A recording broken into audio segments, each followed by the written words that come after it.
Hello everyone, for this fifth video of this DVD on Catalan Opening with white. Today I want to see with you this variation of bishop b4 check.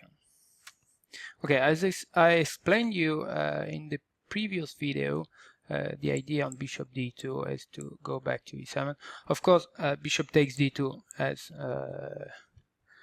a possibility, very solid, but as I told you, changing this bishop is good for us in general. Here you can take by queen, but you can also take with the knight on d2. You just play queen c2, bishop g2, and e4. Well, it's very pleasant position. You don't have to worry about this bishop take d2. Bishop e7 is by far the main move, and it's totally different position as before when we saw this queen c2, knight d2. We cannot play any more knight d2. So usually the bishop goes to f4 or to g5, and plans are not exactly the same as before. So what I want to see with you today is this move knight c3. I played this move knight c3 with success, and I like the plans. I would like to share with you the ideas of that move. For that, we will see a game of Carlsen Adams. Carlsen in 2006. He was 15 years old. Already very strong, but okay, it was not that strong regarding to the other players at the time. For example, Karyakin was much stronger at this age. It's really from 2005-2006 Carlsen started to play very well and to be considered as a genius. So okay, it's a completely different move order. But now f6, c4, a6, knight c3, bishop b4, and then g3, castle, bishop g2, d5, d4. Okay, we reached this position. The idea is, okay, if white takes this knight, then black will have very weak dark squares in the king side. So for the moment, black doesn't want to take on c3. So d takes c4 is by far the main move. c5 is also possible, but just castle. And if you change all these pawns, let's say take on c4, you will take back this pawn, and the bishop will stay very weak, like always on c8. So d takes c4 is very normal. The problem now, we cannot take back the pawn anymore with the knight on b1, or maybe queen c2, queen c4. We don't have this option anymore. Okay, castle, and now black has different possibilities. Knight c6 is the main move, but c5 I think is the most natural move for people who don't know the position. But I think in that case white stands better without any risk. I will show you how. c5, you just take on c5, and if black changes the queens, they still will have a problem with that bishop. You will simply take back the pawn, put some green, sorry. You will just take back that pawn, play bishop f4, rook c1, and the problem will always be the same. So very unpleasant endgame, really, that position. So queen a5, I played this position against a grandmaster from Algeria. Queen a5, queen d4, knight c6, queen takes c4, and white is slightly better. For example, queen takes c5, queen takes, bishop takes, and simply bishop f4. For example, bishop d7 and knight e5. Knight takes, bishop takes, and we can see, as always, the pressure on b7. And if black plays like bishop c6, we just challenge c6 and have a better endgame due to the weakness of the pawn on c6.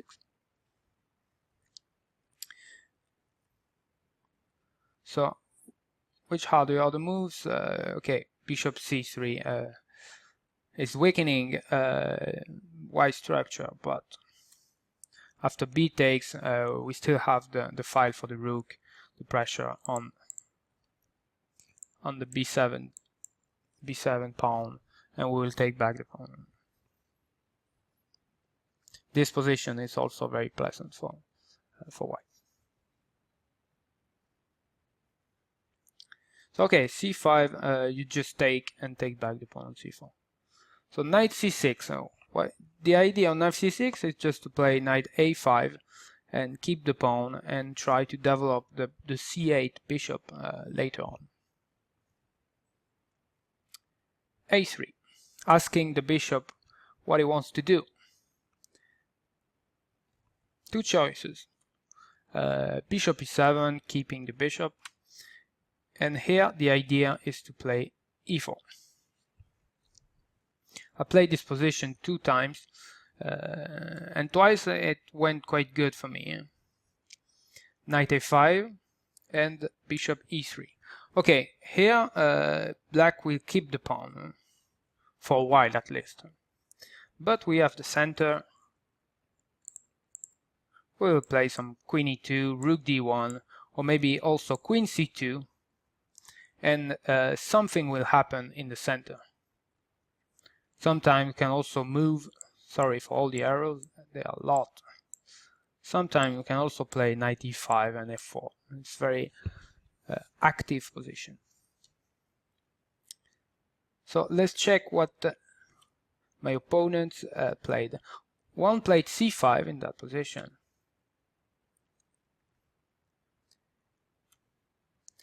D takes c5, taking back the pawn, sacrifice.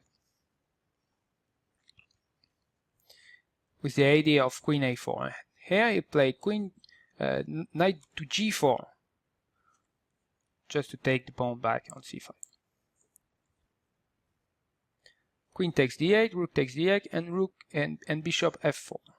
Okay, the idea is always to play against this bishop on c8 and the fact that black is underdeveloped.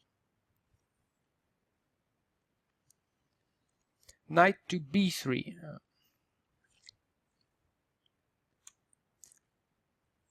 Just to play knight to c5. My threat here is to play bishop c7, so bishop takes c5 is not possible. e5 was also, I think, was the best move. We will see afterwards why. Knight to b3, rook d1, knight c5, h3, and I will simply play knight e5, taking back the pawn on c4. Knight f6, knight e5. And now still it's not much, but it's unpleasant, at least for black. Because, for example, if bishop d7, I just take back the pawn, and if bishop c6, if I remember well, I was planning to play something like this. The square on d6 for the knight. White is better here. So knight e5, he decided, it was a grandmaster from Bulgaria, his name is Drenchev. He played knight d3 to try to simplify the position. But after take and e5, you can see that my bishop is still very strong. Knight d5, take, and rook takes d3, bishop e6, with a slightly better position due to the isolated pawn on d5. Once again, it's not much, but very pleasant play. Bishop e3, just to attack this pawn, and maybe in some cases play f4, f6, rook d1. And this position, this endgame is just much more easier to play with white. I finally succeeded in winning that game, even if he could have held the draw. Okay, so in general, I think that c5 is not the best way to react. a6 is very critical. Yeah, I played queen c2. Queen e2 is also possible. But I like queen c2 because sometimes you can threaten some things on h7, playing knight g5, e5, h4. And the idea is also to play rook d1 and d5. So b5, rook d1. And sometimes you have ideas, if, I don't know, bishop b7, play some d5. Followed by e5, that can be a very, very dangerous plan for black.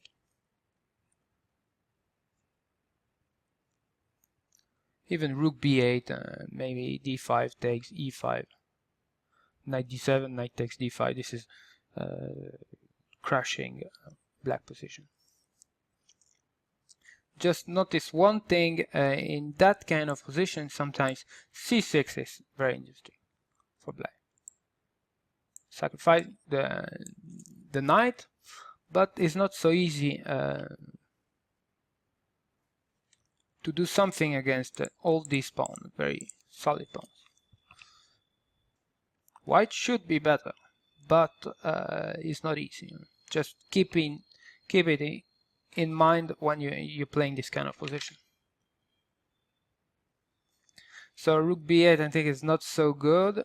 Knight d7 is kind of prophylactic move to avoid this kind of plan with e5. I play h4 with idea knight g5, e5, and trying also to take some space on the king side.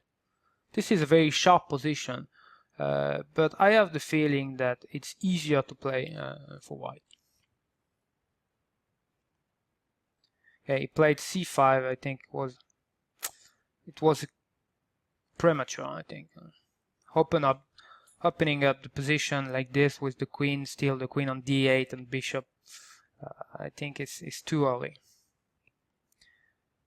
e5, opening also the diagonal for my bishop, threatening some knight g5. C takes d4 and queen takes rook takes d4. My idea was to bring the rook to the attack in g4. Queen c7, knight g5, and knight h takes g5 with very dangerous position for black. Okay, it went like this, and queen a4 with the idea to play queen h1. Okay, I won that game, but just to show you what can be the plan when you let the pawn on c4 and just take the control of the center. You have plans with d5, e5, h4. It's very active and once again easier to play for white. So okay, bishop e7. I show you some things. No, Adams very with a lot of experience, grandmaster from England. Played bishop takes c3.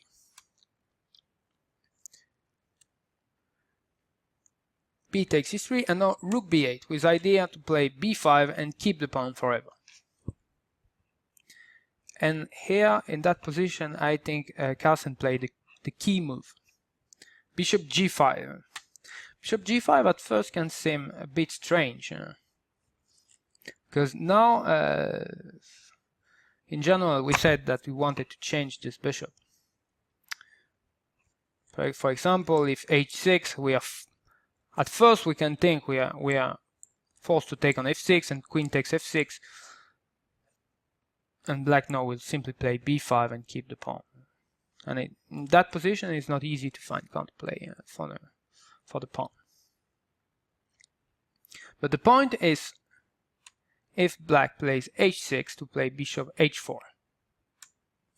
Very, very, very strong move. Okay, we can see that the knight is pinned, and if g5, intending to take the bishop, knight takes g5, h takes g5, and bishop takes g5.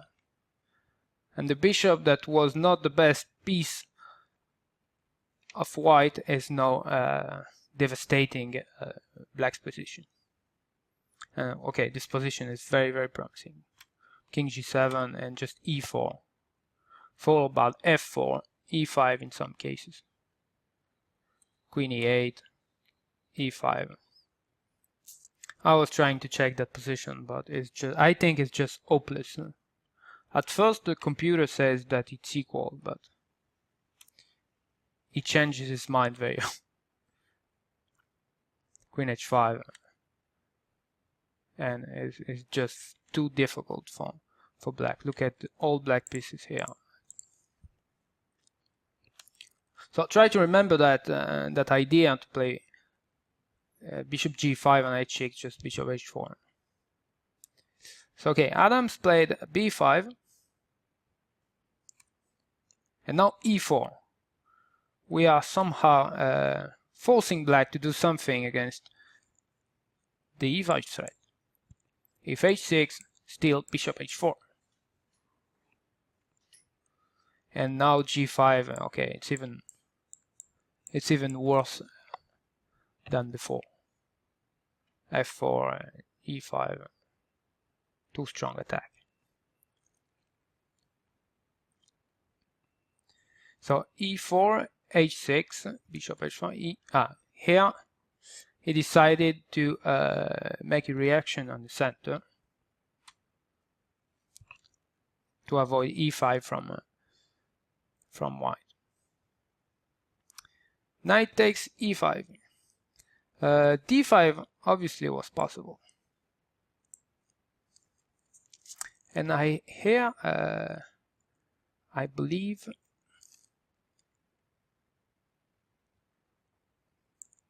that was the idea of Adams, I believe.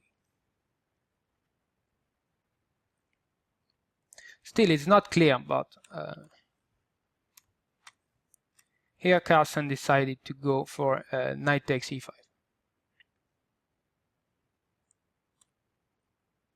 Knight takes e5, d takes e5, changing the queens and play knight d7 with the idea of taking back the pawn on e5. f4, rook e8. Sometimes he wants to take on e5 and play g5.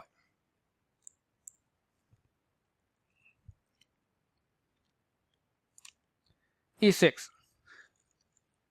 Also very interesting move. Now this bishop is not doing much. And look at this e6, f takes e6. If rook takes, there was bishop h3, and if f takes, like in the game, e5. This idea of bishop c6 pinning the knight on d7. So Adams has to find something against bishop c6. Of course, some rook b6 was possible, but I think that double up the rook on d file would be very strong. Rook d2, rook d1, followed by some rook d8.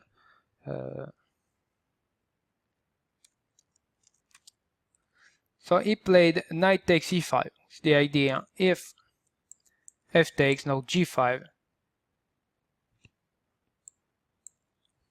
that takes the white bishop, and now it's quite difficult to find something interesting for. So knight e5, and look at the Carlsen move, bishop d8, very strong, attacking c7 pawn and threatening to win an exchange also. So here knight d3, bishop c7, taking the exchange, rook b7. At least here is giving the exchange, but at least it will have the light square and quite a weak king, and in compensation a very strong knight on d3. So bishop takes, and a4. I think a4 is important to try to open the line for the rooks, because in the position in which we have an exchange, we have to open the lines to have some space for our rooks. B takes, rook b1. Look at the way Carlsen wants to activate the rooks. Bishop c6, rook b8, king f7. Okay, this is probably a slightly better endgame for white. Winning, I don't know. Even if you won this game in 7 moves, it doesn't mean that this position is winning. Probably better, but still there is a lot of work on. Bishop d6, a6, rook b1, h5, rook b6, going on, activating the rook, king d7, bishop f8. Okay, Adams probably made some mistakes in this endgame. If I remember well in the comments, he should have placed some bishop b5 in that position, just to avoid the activation of the rook. And now it's difficult to find a good place for the rook. Maybe king d7, king c6, king d5. Still an advantage for white, but not easy to find a winning plan. Black would bring the king to e3, try to push the pawn on the king side. Sorry, but there is also this pawn on a4 that sometimes can be dangerous. Okay, so probably h5 was mistaken.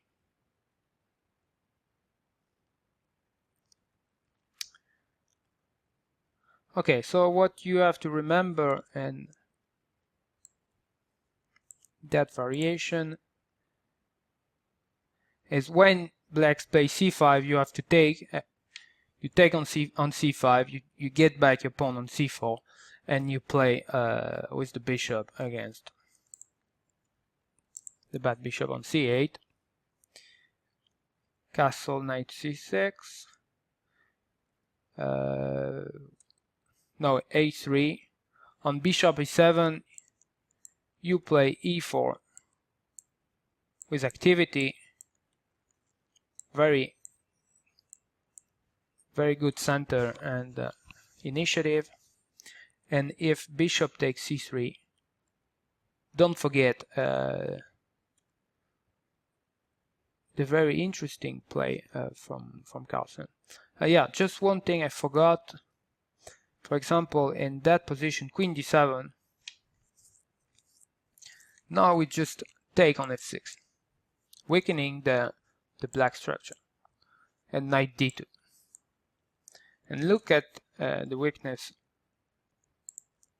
of black pawns. And now, for example, this b5, there is already this knight e4 with some very weak squares. So knight d2, I think it's very good position here for white.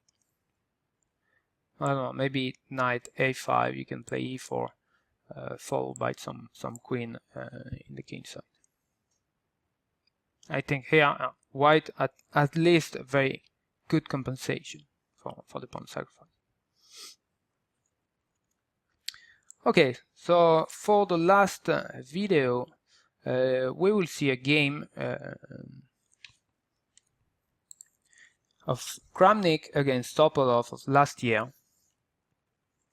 I would say very new idea. Okay, let's put the position: d4, bishop e7, bishop g2, a castle, and knight c3. This new idea that Kramnik's play is interesting because is inviting black to take on c4, and we have more or less the same position as before, but we don't have the pawn on h3. But it doesn't change much. So we will see that game in which Topalov didn't take on c4. So maybe I'm thinking that if Topalov didn't take on c4, that he didn't like so much the position with the pawn up.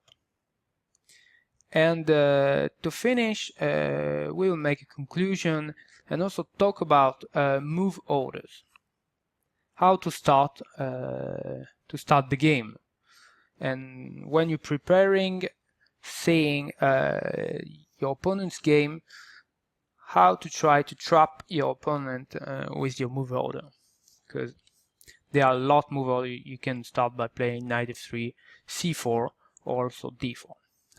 We'll talk about this. Okay, see you for the last video, and thank you for listening to me. Hi, this is Grandmaster Damian Lemos. First of all, I hope you enjoyed this video. If you would like to receive more free chess videos from us, you can just click the subscribe button below. I would also highly recommend signing up for my free mail course, the 10 Grandmaster Secrets to Dominate Chess. During this exclusive course from onlinechesslessons.net, I'll share with you my own Grandmaster shortcuts to effective attacking, defending, and growth hacks to improving your chess without complicated books or memorization. So sign up by clicking the sidebar on the right, and I know you won't be disappointed. Once more, this is Damian for onlinechesslessons.net, and I'll see you in my videos. Thank you.